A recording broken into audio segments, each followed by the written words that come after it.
Okay, guys, hello. Welcome back to the 30-minute special. Almost forgot the name of my own podcast. I've got the talented and beautiful Karis right here. Hello, guys. How are you doing, Karis? I'm good, thank you. Yeah? How are you? I'm great. I was going to go in and just ask about your art, but I want to ask one question first. Yeah. Do you remember how we met? Yeah, I do. How? It was delivering over. Yeah, I actually can't believe you remembered. Yeah. I generally thought, yeah, she's not going to remember. There's no way she's going to remember. Yeah, It's just obviously. such a... Yeah. So I did Deliveroo. She was doing Uber Eats, and like she had to wait at the restaurant for like half an hour. So long. It was ridiculous, yeah. innit? But no, I exchanged Instagrams with her, and here we are now. Life. So if you don't already know, she is an amazing artist. She talks. What's the project called? It's called The Vow. Voice of Women. Voice of Women. Yeah. Wow. What inspired you to do that? Let me ask that. Oh, so this is very long-winded, as it is. Well, first of all, my background's in occupational therapy. But throughout doing occupational therapy, I just felt like I couldn't connect with the people that I was working with in a genuine way. Like I was asking all these people in so much detail, like what they're doing in their life, and I couldn't even tell them like what I was doing at the weekend. So I was like, how can you form proper connections with people when you can't actually talk to them?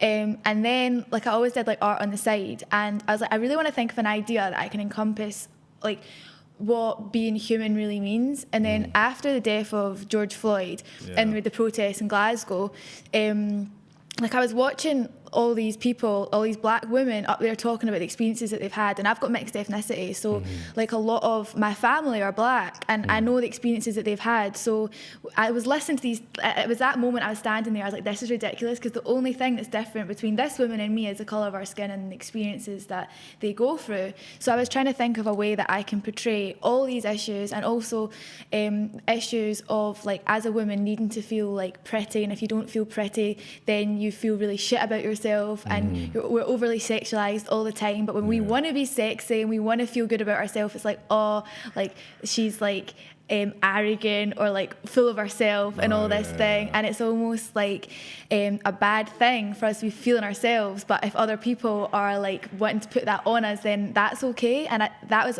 a whole thing. So I kind of wanted to take away the outer appearance of women, but I didn't want to take it away completely, because that then for me would take away the experiences that different women like go through because of the colour of their skin or because how they feel they look. So I didn't want to take it away completely. So that's why with the paintings it's like half and half. So half of the woman's face to acknowledge their outer body, but more also at least to put equal balance on who we are internally. And like we put so much thing of, oh, she's fit, she's hot, she's this, she's that, but actually like, are you honest? Are you an honest person? Like, are you kind? Are you like loyal? Like those traits are also like, and should be something that we see beauty in, but that's never the conversations we have. And also like in saying that, it's the same for guys, right? Like as girls we don't sit and chat, oh yeah, he's like, well, we do, like, you know, he's a great guy, but it's like, you know, like, first of all, it's like, oh, he's fit, he's this, he's that, but it's like, well, actually, like, let's try and have some more in-depth conversations. So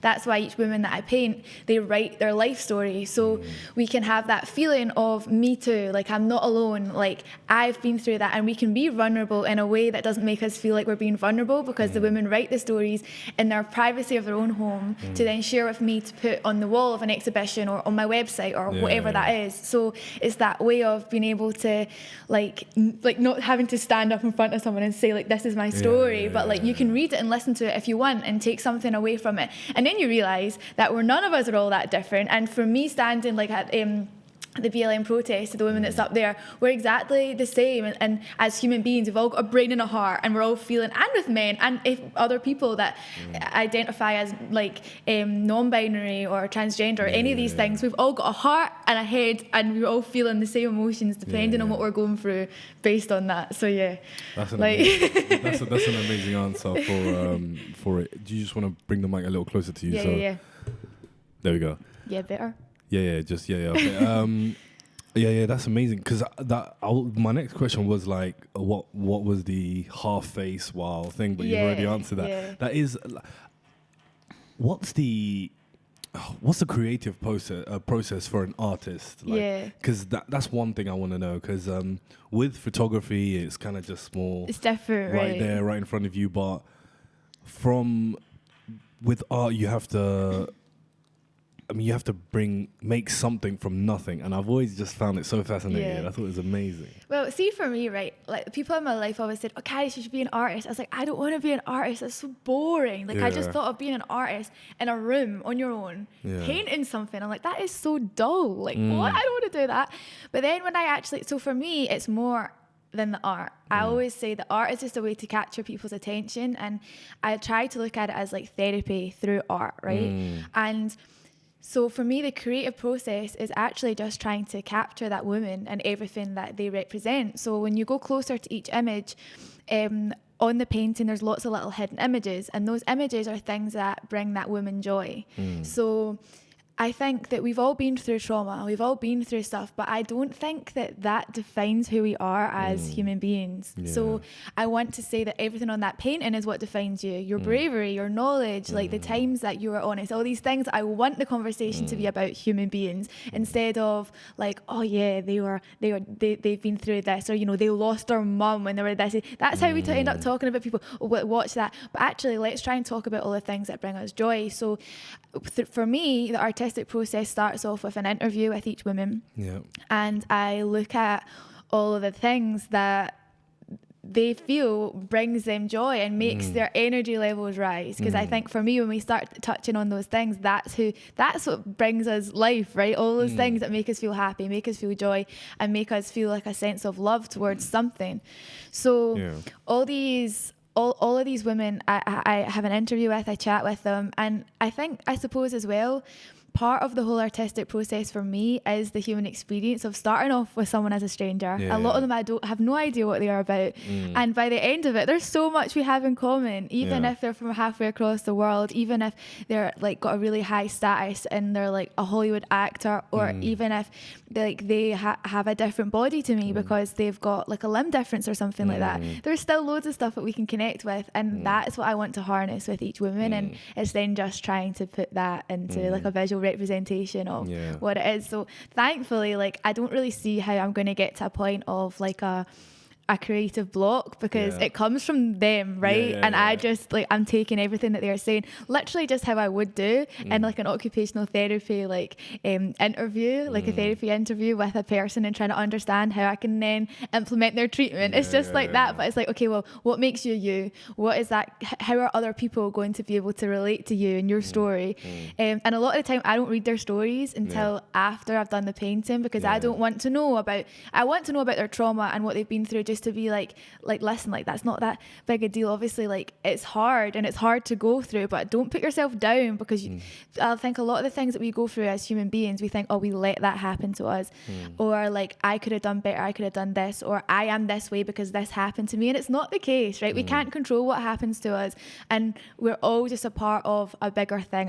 Who knows what, right? But I feel like we're all connected in some way, and like, there's always going to be, you're never alone, no matter what it is you've been through. There's always going to be someone who can relate to a part of your story. So that's how the creative process begins for me. That is amazing. That is amazing. I want to touch on, how did you go about starting with your exhibitions? Because I've actually missed 2 of her exhibitions already.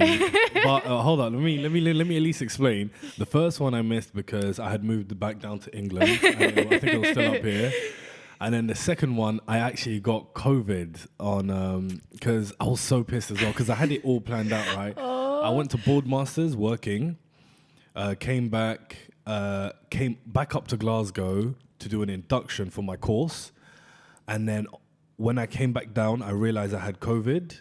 I think my mum may have given me COVID because someone in her work had COVID as well. Yeah. But, and I was so annoyed because I had the plan. I was going to come back to Glasgow. When I got back from Glasgow, I was going to go to your exhibition with my friend Julius.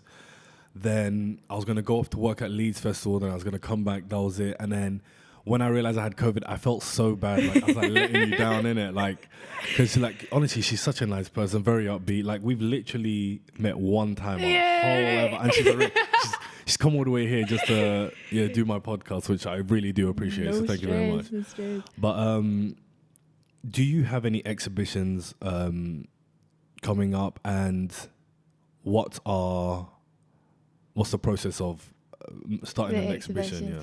So just now, I am very last minute with everything that I do, right? So I don't really have like a long plan for anything. I honestly don't think that, for me anyway, I can't live my life like that, because I end up then not missing what's like right here in front of me, and I'm just too focused on that. So just now, like, I don't have any plan in place for the exhibition. It's more that thing of I get a venue and then I just decide how many paintings I want to finish before that time. With the exhibition in London, I hadn't painted any of the paintings before the exhibition. And one of my friends from here, he grew up in London, and I got a job through my uncle working in a bun shop in London. And my uncle's like, oh, so like if you want to go through, then you can like, try it. Because I always said I want to live in London so bad. And he's like, okay, you can go through, like get your job, try it out, So then I said to my mate, I was like, yo, you want to go back through to London for the summer? He's like, hell yeah, because all his friends were through there. And I met so many amazing people and all their friends. Which friend was it? Is it the black one? Sim. The black guy. Which one? I don't know. Sim, yeah. Oh, yeah. But yeah, he's from London. Yeah. And was he here that day I met you? I think he was in the car. Maybe. I think that I was wondering if that's why you were saying that. Yes. I think he might be, yeah. So we went through there in London, and then I hadn't had any of the paintings because I couldn't travel with all my stuff and all the paintings. Yeah. So I finished 12 paintings in 2 months. Yeah, wow. With all the women's stories, like I was literally like sitting on cardboard, like in our Airbnb, like painting, like and the thing. The flat was a mess. Yeah. Thankfully though, well, not thankfully, but probably for the best for him, he actually had to end up going back home to South Africa. So for the last month I was there myself, just creating an absolute mayhem with paint everywhere, and frantically trying to finish everything for the exhibition. So far that's how I've done it. I've found an exhibition place and been like, right, how many paintings can I fit in this space, and what kind of women do I want to portray. So yeah, and it was great. And then I just ended up like working in the bun shop to afford to pay for the exhibition space. It was a whole madness. I was like, well, this is so surreal. Because I only started all this painting in January. And I've now done 24 paintings, and it's just a bit like every time I go into the studio I was like, this is so funny, like it's still so like I was like, I'm meant to be a therapist, I'm not meant to be here studio painting. And now I've decided not to go back to my final year of uni, because I was like, I can't work in a hospital now, like with this kind of structure and someone needing to tell me to be at the hospital for 8 a.m. and especially with all this stuff now, you need to wear a mask and all this PPE, and I'm just like, oh no, I've got to get out of this before you get into the rhythm of it, right? And you get stuck. I definitely get what you mean. Like anyone knows I originally studied towards accounting, and I remember a couple lessons in, I was in ACCA course, so it's like equivalent to a master's, and a couple lessons in, I was like, this is so boring. I cannot do this. So I decided I'm just going to head back up to college. I'm going to do my television production, just do something I want to do, innit? Just have fun and just, be excited about learning again, innit? But you say you got a studio. Is that is it possible for people just to walk through and just check your work, or is it more? I mean, it's a shared space, but I mean, I'm there the majority of the time, and I'm allowed to have people in there. So yeah, the studio is in the Barras. So I always say if anyone wants to come through and like see stuff, because I do think the work looks so different in real life, right? Like, there's so much more texture, and you can't. Our phones are only going to do so much. And for me, like, there's something quite powerful when you see, because obviously my whole aim is to try and capture each one of these women, like their whole essence.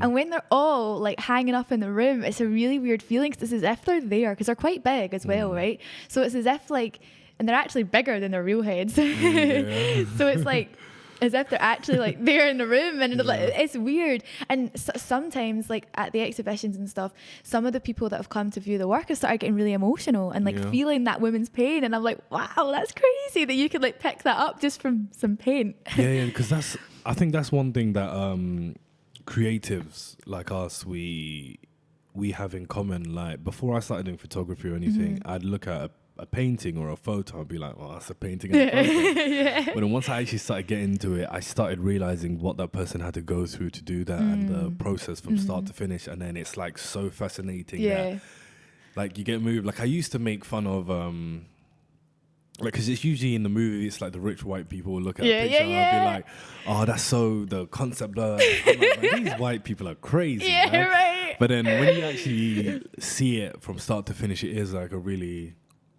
amazing thing. Yeah, for sure. And I think actually like bringing that, what you brought up there about like the art world mainly being predominantly white men and now obviously some more white female, sorry. It's okay. But so each painting that I do, I give 25% to charity of that women's choice. And I'm starting to do that just now. Before I'm starting to sell prints regularly. But what I want to do is I want to start traveling the world and actually meeting women from around the world and hearing their story, right? Because like there's how many women like are there like that aren't in the UK or in America whose stories will never be heard because they're like so many, and actually they're so strong and they never even realize how like special and how amazing they are and how resilient they are for just getting through everyday life. And I find it really difficult here, right, when people just complain about stuff that is just so irrelevant when they don't realize what real struggle is, right? When like everyone, most people here, they're getting fed, right? And if you're not getting fed, there's food banks and there's always something there, right? And I've worked for the homelessness in Glasgow, so I've seen the system, you know, and there's always something. For me, I've seen there's always something if you lift your head up. Obviously, when people get into that state, that really lower state, it can be hard to see but there's always something. And you see these other countries, like when I went to Thailand, like, and you're just like, these people are so happy and they've got nothing. And then you give them something, even as simple as a banana. For us, like, that's nothing. And then I remember when I came back from Thailand, actually, and I was working in Tesco's, and this woman, I was like, hi, have you had a nice, like, have you got everything? No, I've been in. She had a massive trolley, you know, one of those massive trolleys full of stuff. And she's like, I've been in here 3 times this week and I've not got this spice that I want. And I'm just like, wow, like, you look at, you like, the perspective here isn't look at how much I've got. We focus a lot of the time on the one thing we don't have and trying to get that. But what I realise in third world countries, and I don't really like that term because it's like, what even is a third world country, right? But I want to go and share these women's stories and give them to, like, and unfortunately it is that way. It's people of colour, women of colour that are in these situations. It's not often white people. We all know this, right?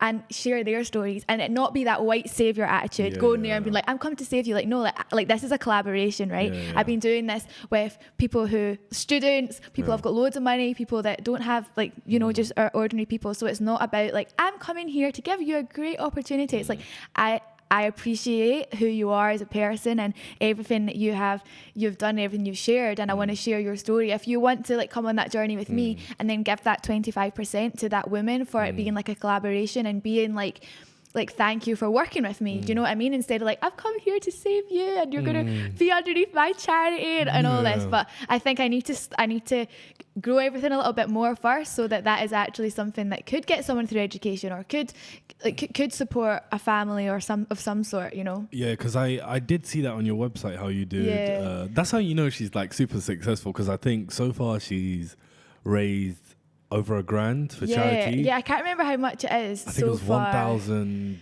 Yeah, something like that. I just checked it. It is amazing, and she just dropped her T-shirt. So definitely go check out the website. Today. Congratulations. Thank you. What you got any in my size? Yeah. Yeah. Or they. The extra large, we got to extra large. Cool, this cool, is the large, I think. This one. That's the large. Yeah. How small are you? That looks like. Looks like the extra large, yeah, doesn't it? I know. No, okay, yeah. I'll definitely cop one of those tomorrow. Oh, tomorrow's payday for me. So I'll definitely cop one of those. But that's amazing how, I mean, you're really doing it. Like, you're legit. Like, you're kind of what I want to be in a couple of years. Like, I want to be doing what I love, making money, doing what I love, but also putting something out there. Because right now, the people I'm podcasting are people, for instance, the first person I podcast, they are a non-binary Native American, and awesome. The episode's out, so go check it out. The second one is a musician from Ukraine, and talking about how it's a lot easier over here to get your music out than somewhere else. And now I've got, you know, the amazing Karis who paints women's stories. And I just think I just want people to like really get that. And that's why I just feel like I'm so grateful for you to come on and like, you know, share your experiences and, you know, like, I mean, it's hard to like, I'm just really grateful. Yeah, no, I'm I hear just really you. grateful. I hear you. What was the process of getting the merch sorted? What do you mean? So for the t-shirts and stuff like that. Yeah, so yeah. I just designed them on like the computer, Yeah. and then just obviously trying to find like the right kind of t-shirt and all that kind of stuff. But it's pretty simple nowadays, right? There's so many different places you can do. And actually, with Sim, my friend, he's got his own clothing line, Euphonex London, which is so sick. So I started working with him on that. And to be honest, like he was the one that kind of gave me the idea to be like, yo, like you should be making t-shirts. Why are you making t-shirts? I was like, yeah, fair enough. So because I've seen like he's very good at like he focuses so much on like finding the right kind of quality of product. So like I'd watched him on that whole journey of trying to get all the watched him on that whole journey of trying to get the right quality of product. So yeah, he helped me a lot with that as well. And just trying to find that. But I think as far as like that thing, you know, you're saying like, oh, like I want that to be me, blah, blah, blah. Like I think it's one of those things like you just have to do it.